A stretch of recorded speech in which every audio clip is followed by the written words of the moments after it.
that many in the world are sobering up in their perceptions of what is happening. It's clear that the United States and American politicians are very much inside their own elections. West has contributed to upbringing of autocracies and development of autocracies in Russian Federation and China. Its Russian troops are getting closer to European cities. Because they clearly see that Putin feels himself more and more emboldened and he is becoming more and more dangerous. Hello and welcome to Ukraine in Flames, a special project by Ukraine Media Centre and NGO Euro-Atlantic Course. And I'm your host, Matt Wickham. And in this episode, we delve into the key takeaways from Ukrainian MPs after the Munich Security Conference. The Munich Security Conference is an annual event that convenes world leaders, policymakers, and experts to discuss global security issues. It focuses on addressing pressing international issues and orders to foster dialogue on diplomacy, defense, and security, and promote cooperation among nations to tackle shared threats. This year, of course, Ukraine, the war, and a Europe without possible American support were all on top of the agenda. If you want to learn more about this subject, please continue watching this video, and don't forget to press subscribe to our channel so you don't miss out on any of our videos in the future. Ivana Klympush-Tsintsadze, People's Deputy and head of the Verkhovna Rada Committee of Ukraine's integration into European Union, discussed the global awareness of current events, noting Western involvement or lack thereof it, which has led to the rise of autocracies such as in Russia and China. She highlighted her three shortcomings that she saw from the conference and referenced Hillary Clinton's perspective on the need to address present challenges and avoid repeating past conflicts.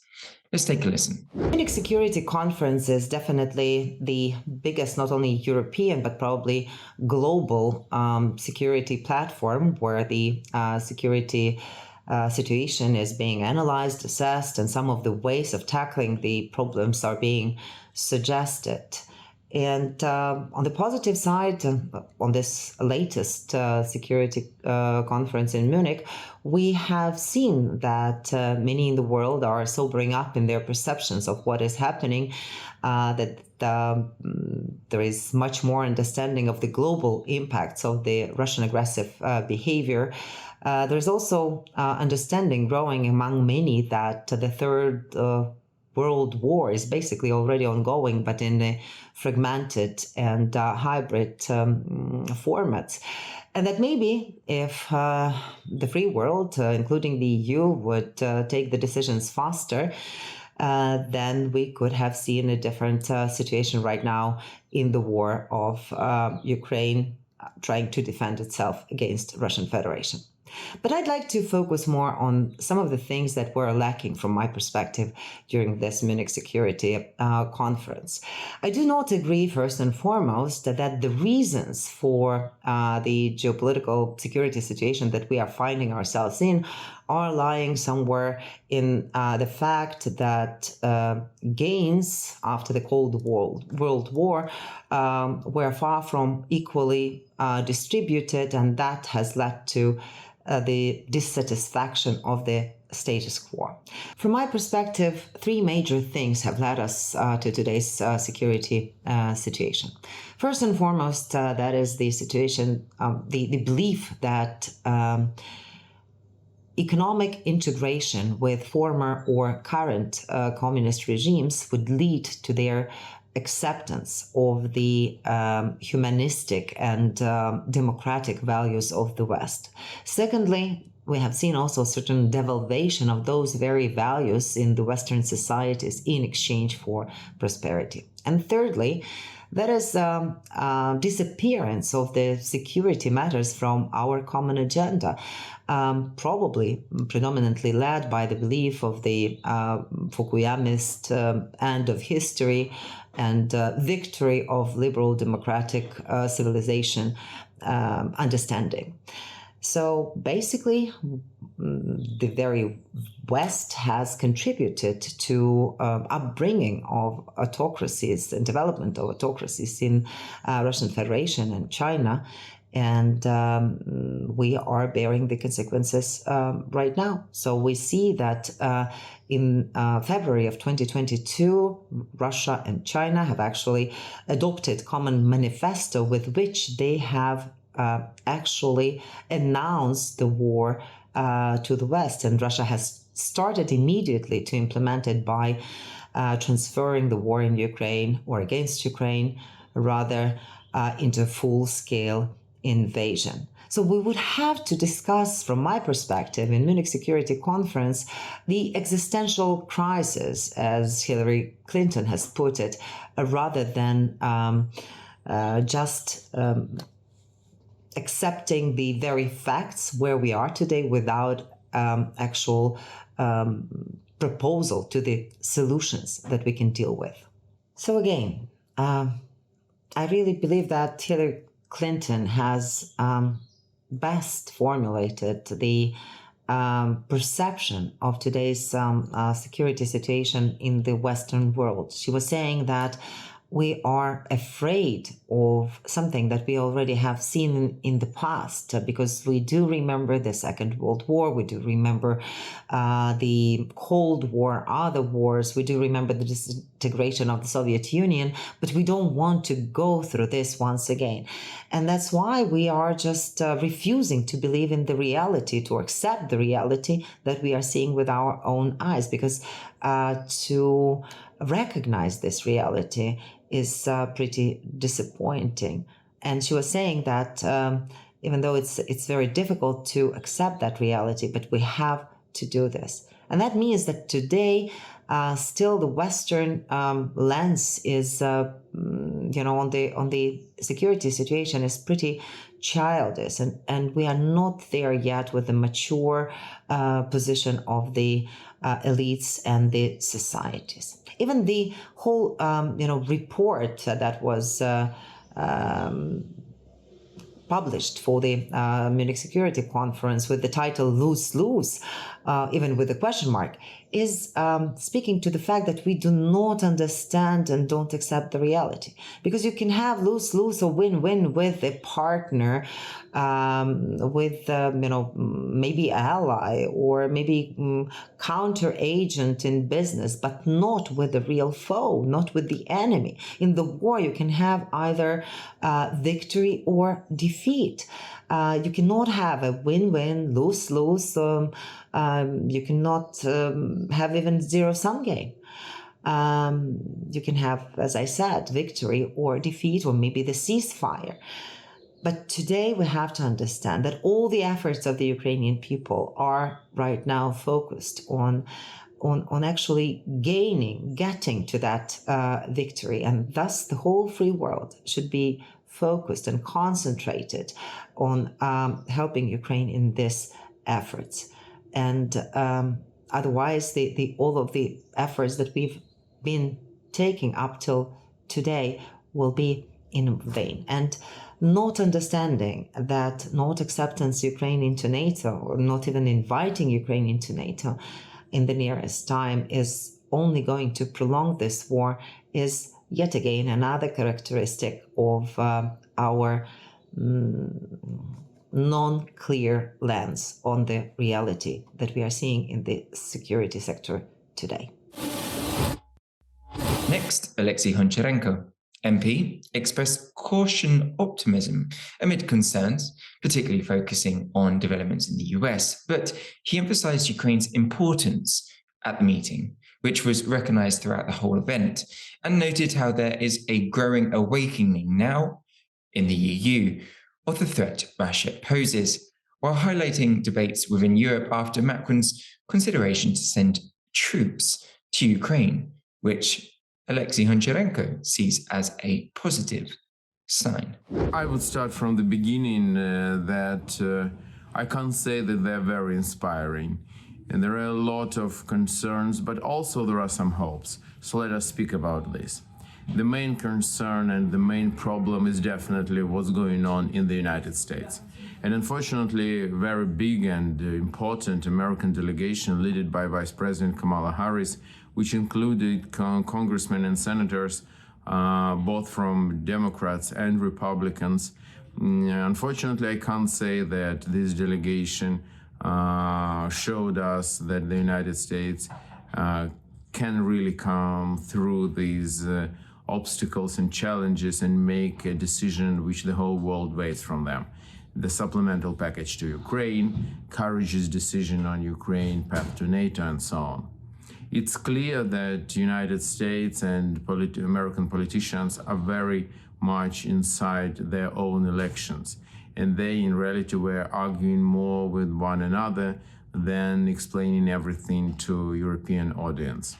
It was interesting to see that in the US delegation was, for example, Senator G.D. Vance, which is famous as a hard MAGA senator and very oppositional to support of Ukraine. I had a possibility to debate with him on a panel, and I can tell you that he understands, I think, everything, but he has this political position and he moves it, which makes it even more dangerous. Definitely we heard about that Ukraine couldn't win, that United States couldn't be stretched too much and so on, and we need to deal with Putin and all this stuff. We heard right words from Kamala Harris, from Secretary Blinken, from many congressmen and senators, but on clear questions, so will be the package, supplemental package for Ukraine adopted soon? The answer was unclear, like it is still now.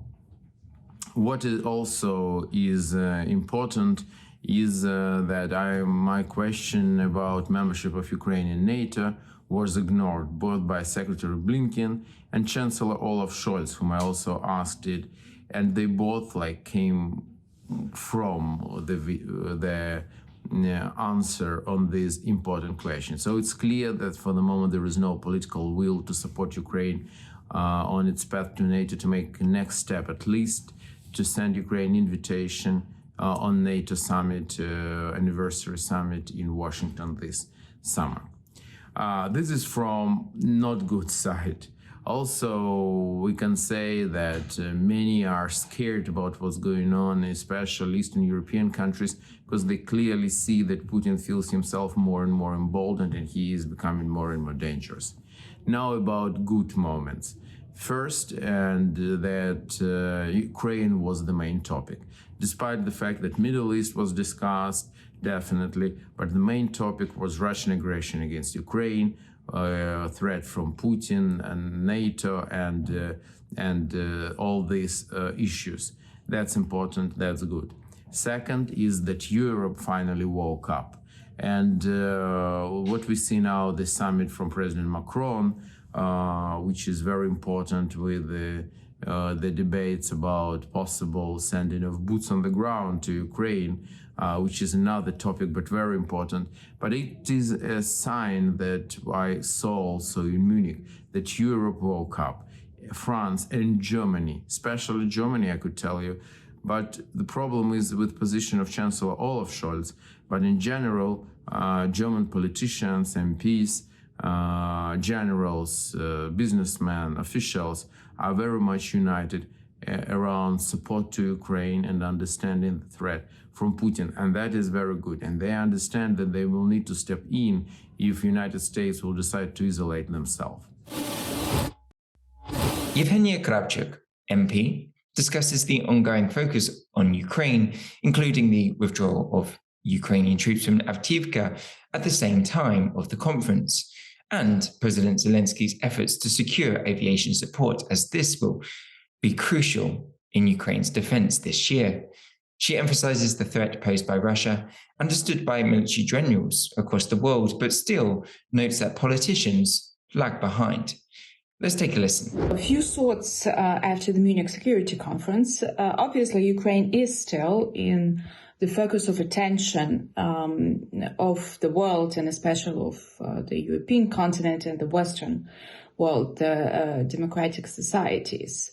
President Zelensky did get the standing ovations on Saturday before his speech at the conference, but it was obvious that he'd rather get this appreciation in the barrels of their artillery shells, which are needed for the army.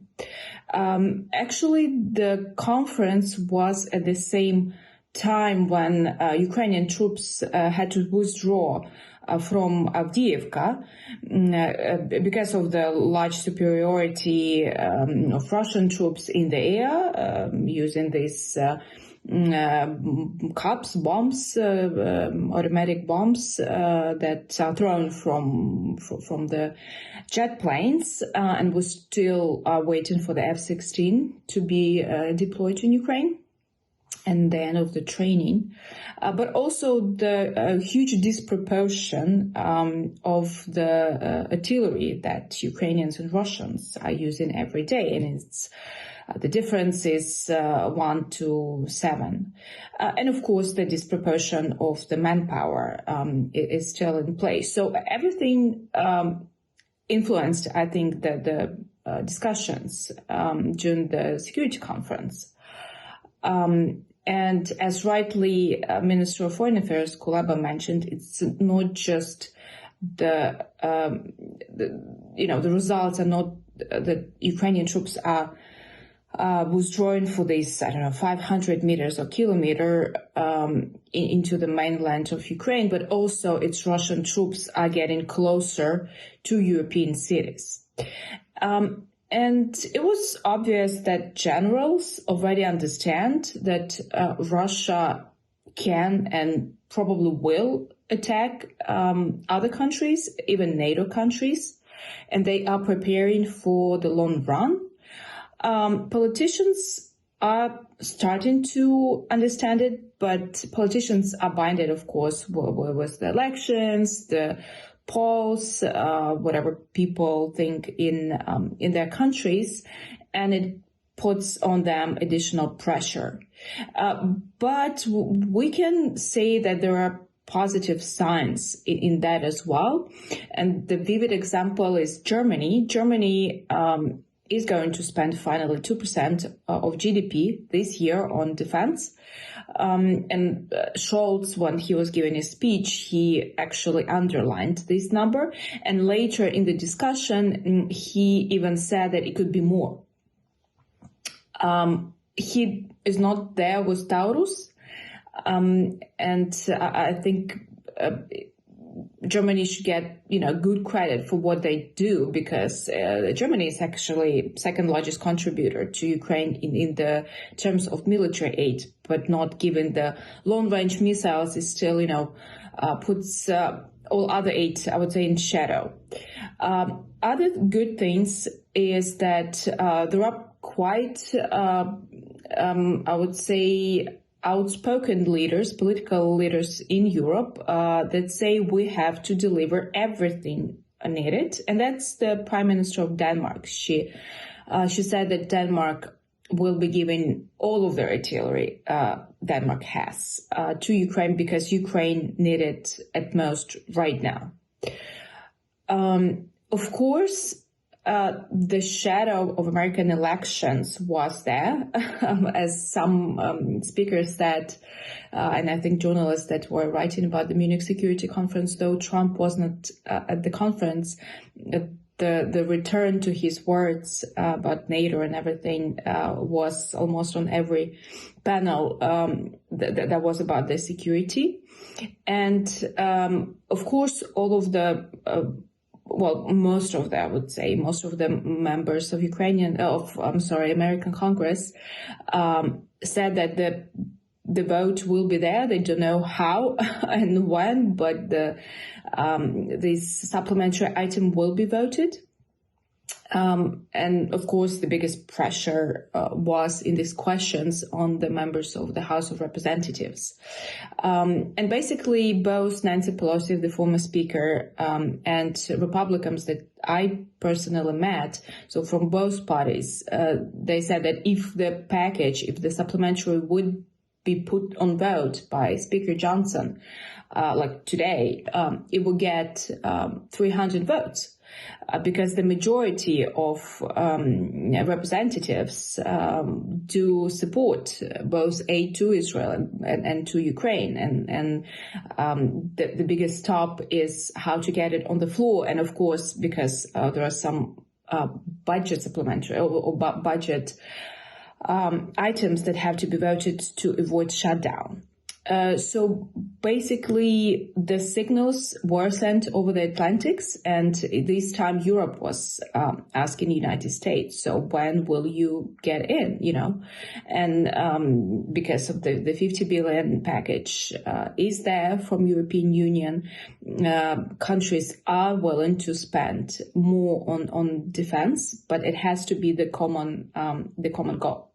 Other than that, topics about Ukraine were in different discussions about the food security and Black Sea region, about war on identity, which is really uncommon, having the event on culture on the security conference, moreover having generals participating and saying, yes, we do understand what it's all about and what is find against it. You've been watching the special project by Ukraine Media Center and NGO Your Atlantic course dedicated to the Russian-Ukrainian war, Ukraine in Flames. In the description under this video, you can find more information on how you can help Ukraine fight Russian aggression. If you find our work useful, please like and share this video. Slava Ukraini!